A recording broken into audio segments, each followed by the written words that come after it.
Welcome back from the break. If you are just joining us, you are watching Man Talk here on KTN Home. I am your host, Susan Joroge, and I am joined with three gentlemen today. We are discussing crimes of passion and all the themes around it. I'm joined with Mike Wandaka, a DJ, Kitty Mwaga, a lawyer, and Mr. Sam Karanja, who works as a lifestyle coach. Now, just before the break, I had asked you about the red flags. Now, as a lifestyle coach, of course, you work with young professionals. You deal with their professional, their careers, the breakthrough that they want on that side of life, but their lifestyle as well, the day-to-day decisions that you make that can affect your life. Do you have any advice for red flags they should look out for, particularly in relationships between men and women? Mostly when we're doing premarital counseling, I always go for the first word. Why do you want to get married?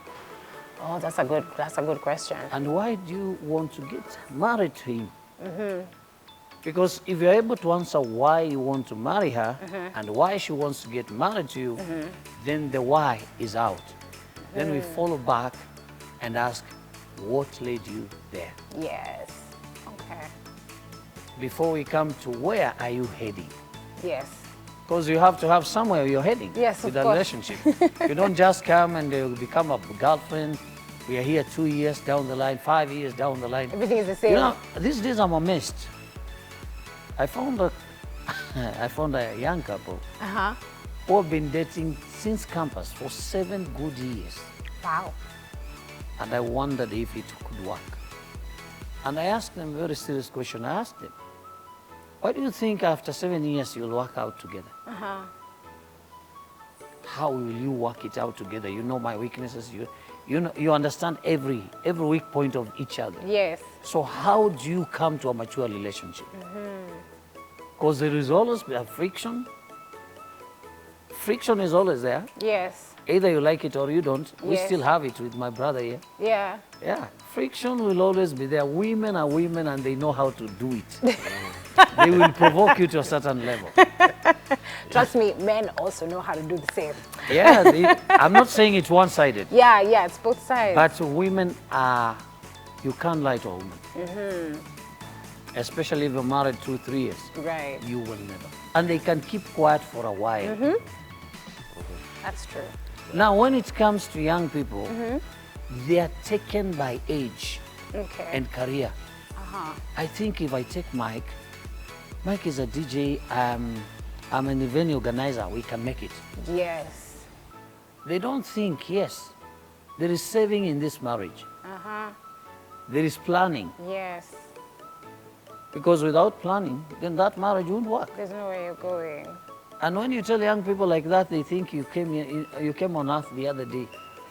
They tell you those were your days. Yeah. This one, God at a letter too.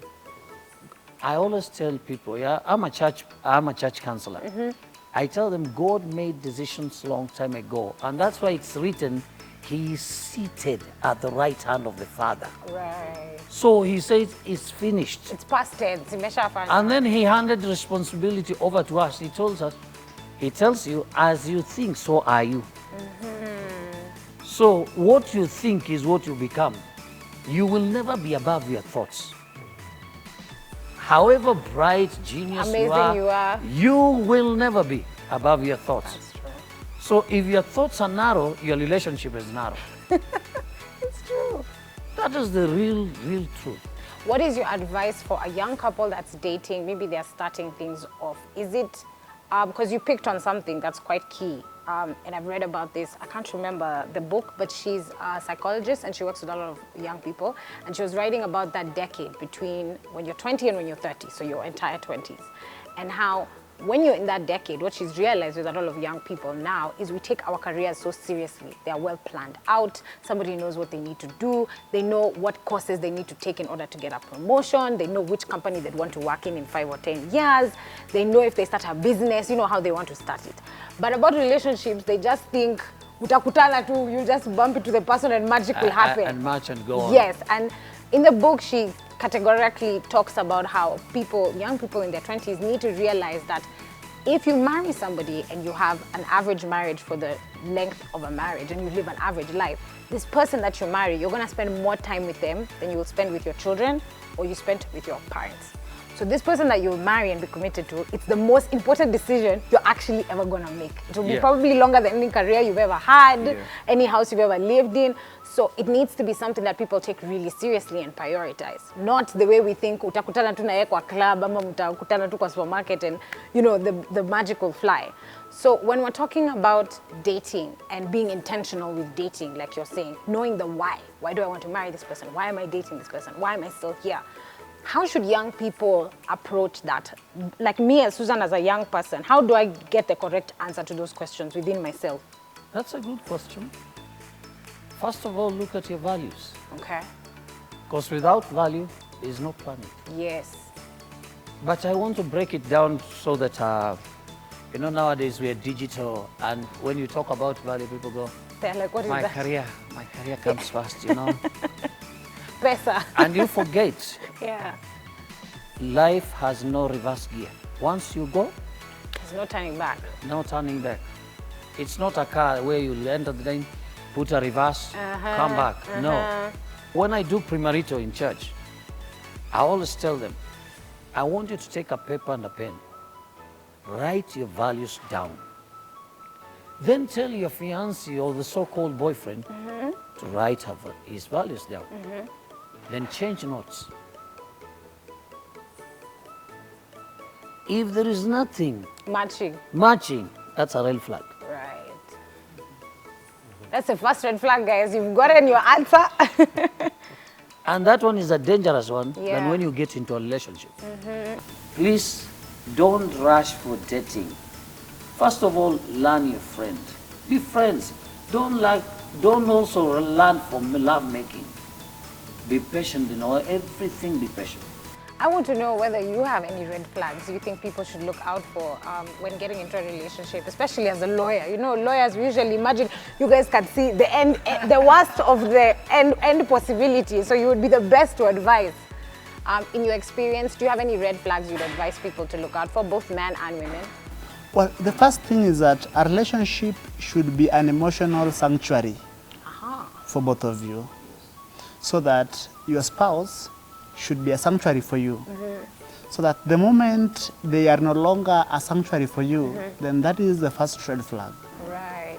And if you permit me the latitude to, explain further, I would say that the first person is that someone who has decided to be with you, to date you either as a boyfriend, a girlfriend, or a fiancé, someone you are intending to settle down with, is that the first thing, they must be able to respect your judgment. Right. So that the moment they do not respect your judgment, the moment they think that they have to ascertain, cross-check your judgment, the same way you do for a child, then that is a red flag, because it means you are dealing with a control freak. Yeah. The other one is that, do they respect you sufficiently? And when I say sufficiently, you know, a spouse, in a way, reflects whom you are. In public, they are your ambassador. Yes. So that, do they respect you sufficiently that they do not get into extramarital engagements behind your back? Yeah. And then I think the biggest red flag of them all is that when you disagree, whom are they when you disagree? Yes. Do they still accord you a basic level of respect, even in moments of disagreement? Right. Or when in moments of disagreement, they go ballistic and say things that you are wondering, where did that come from? And engage in acts that you're wondering, who is this I am living with? Yeah. Like, for instance, breaking utensils, smashing the TV, and such. Or so even for disappearing. Me, yes. There's those people you argue with and they vanish for 3 or 4 days. Yes. You don't see them. Or subjected to silent treatment. Yes, meaning that they are not willing to engage in an open, respectful conversation with a view of unlocking the impasse. Yeah, but for you to have a sound conversation with each other, you have to cultivate it.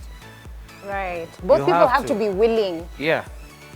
You know, checking out a man, if you're touched or not touched, to forensic psychology, it doesn't add value. Emotions that we see, the way we are talking, they tell me a lot. When I'm talking to a person, and they have come with a disagreement in my office, I don't rush to judge. I ask the same question, I send them home, they come after a week, I ask the same question in a different way. Right. So you will be able to know who is lying and who is not lying. Because when there is truth, there is consistency. Yes. And that's why I said, as you think, so you are. But a lot of young people are maybe looking for too much excitement in a relationship. You want passion, you want excitement, but that's not how it's supposed to be. Two people living and sharing their lives together.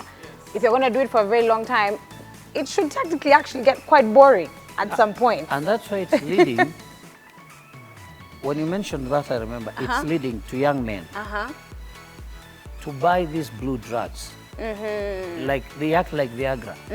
Because the girl wants to be excited. He provokes this man to go and buy that drug so that he can prove his manhood. Yeah, but for two young, vibrant people, that's completely unnecessary. It doesn't make any sense. Yes, I think one thing that young people need to figure out is that at the point when two young people are coming together, one of those questions that people should ask themselves, each other, is that what is your idea of fun? That's a good question. Yes. Rather than asking what's your hobby. Oh, so yes. much. Guys, please, first date questions, okay? Yes. The lawyer has helped you. Then the other question is, how far are you willing to explore Right. your boundaries of fun? So that when you've had these conversations, then, and especially when you can have open conversation, then you also test how far you can go to test your idea of fun in a safe way, in a respectful way that ensure that both of you do not fall in harm's way. Yeah. Yes. Now, Mike, you're married, you have children that are grown kids, by the way. And so obviously you've had that track record that a lot of young people would look to have with their marriages and their relationships with their families and their children. What is it that young people, maybe we're looking for the wrong thing when we're going into a relationship? Is there advice on looking for the right thing? What advice would you have for somebody who is maybe just starting off dating, maybe is young in university, is just kicking it off, maybe has their first serious boyfriend? What should they actually be looking for when they're looking at a partner? Okay, like you said, something very important. First, you need to be friends with the person that you're going into a relationship with, and not this SMS love. I call it SMS love, where you just meet and you jump into things. Yeah. So you get to know one another. Like you also said, apart from hobbies, what is your what fun is it that what's your fun that you like? Yeah. Like now having been in the music industry, in clubs, you find that a lot of people meet in clubs. Yes, that's true. And some relationships start in clubs. Yeah. Now, because you met in a club, one or the other partner, they want to be clubbing all the time. You see? But it gets to a point now, you cannot club every day. Yeah. Even me as working in a club, I was not working every day in clubs. Yeah. Yeah, you need to disconnect that one to real life. So that in real life now, that's where now this question comes in. Apart from clubbing, what else can we do? When we're together, what else can we do? We don't have to be, every time we jump into that small room. Yes. We sit down, we talk. Can we have a conversation probably about life? We get to know, okay, your background. Yeah. You find people that they've been in a relation, like you said, for 7 years. They didn't even know the relatives of the other one. Wow. They just meet. They've been together in town. They don't even know each other's chats. Homes or And like now, you even find that when now you're starting to get serious, you start to go now to the family. You find that you're related. Oh no. You know? How is it possible for people to date for that long, people to be in these relationships for that long and still not know things about each other? Yeah, because they don't talk. They do things, they don't talk. And when they talk about things, The things they were doing that are not still the relationship. You know, this general life. They don't look at their backgrounds, yeah, and get to know more about one another. Like I had a neighbor in Pangani who married his cousin. Yeah. They had no idea. And they had 3 children. When they were going to pay the dowry, La had Joanna. Yeah. no words. Wow. Yeah. But until today, they're still husband and wife.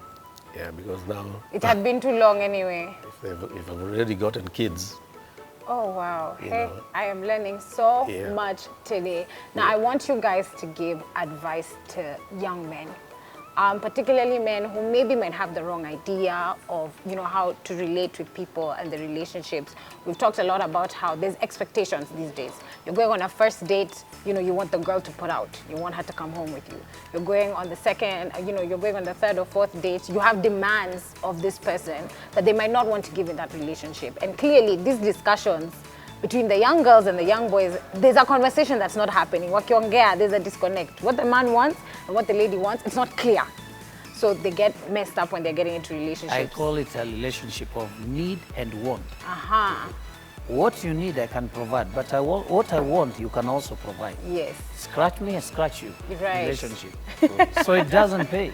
And Yeah. it doesn't build up. Yeah. Because I, as son, I know she wants to have a car. I have the money for the car. But you have to give me what I want first. Then I'll buy you the car.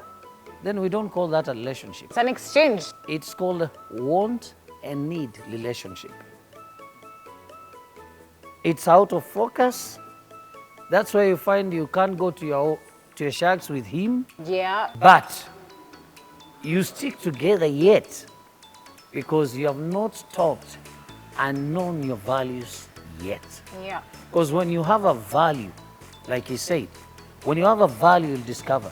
Well, because I'm also learning, let me now ask our life coach that is it proper to answer that about finances, we will trust upon the Lord to provide? That's a very silly one. That one, I'll say it's a silly one. And I always advise people, as I said before, God will never come down to make a decision for you. He already gave you every tool you need and require Here on in earth. this life. That's why he says, you are complete in me, so go. And that's why the Bible is very specific. It says, the Garden of Eden was prepared, but it never rained until man appeared. So there was a responsibility being weighted Yeah. to till the ground and to cater for the garden. Yes. So in this relationship, you have to cultivate. True. Number one, value. If you don't understand, go for a coach. Like Mr. Sabkarand. Yeah? Or go to your church coach. Yes. Nowadays, church has counselors. Yeah, they do. Go and ask her or him, what are values in life? She or he will be able to take you one step at a time. Because Yeah. there are 4 W's you have to answer. Why, what, where, and which. Then from there you ask, how do we do it? Yes. The H. But how cannot come when you have not answered why, what, which, and where. Okay. Thank you so much, Mr. Sam and Mr. Mwaka, before I say it, Mwaga. before I say it wrong, and Mr. Wadaka. I really appreciate you guys coming on. I want you guys to share your contacts of where people can get your services and your social media handles as well. Mr. Karanja, we can start with you. It's Facebook Lifestyle, Christian Lifestyle Coach. Nice. You'll get me there. Okay. My number, after you will go to Facebook, you'll get my number there. Yes, perfect. Well, thank you. Let me say this before I give Asham out my contact very briefly, that in a relationship, one thing that young men and young women must appreciate is that not every person you like must be in a relationship with you. And not every person you are in a relationship with must end in marriage. Because in life we must always learn that not every itch must be scratched. I am Kidimwaga on Facebook, I am at Kidimwaga on Twitter, I am Kidimwaga on Instagram. Thank you. And Mr. Mike, Mr. Mike. Yeah, I'd also like to add something. There's something that we just started to empower the youth. It's called TBL Group. The TBL stands for Tenants Become Landlords. Would like to empower the youth because you find that it takes time to be able to even own your own property. Yeah. So in this group, you can go to www.tblgroup.co.ke. You'll find us there, and then you can also get to me if you want to do events. stylersystems.com. You'll find us there for that. Thank you so much, guys, for coming on to the show. I've learned so much today. You are watching Man Talk. I have been your host, Susan Joroge. You can find me on social media at Sura_Common. That's everywhere on Facebook, Instagram, and Twitter. Sura Common. We are going to be back on Man Talk next week, right here on KTN Home. Same time. It's been an incredible episode with you all. Let's continue the conversation on social media. Goodbye.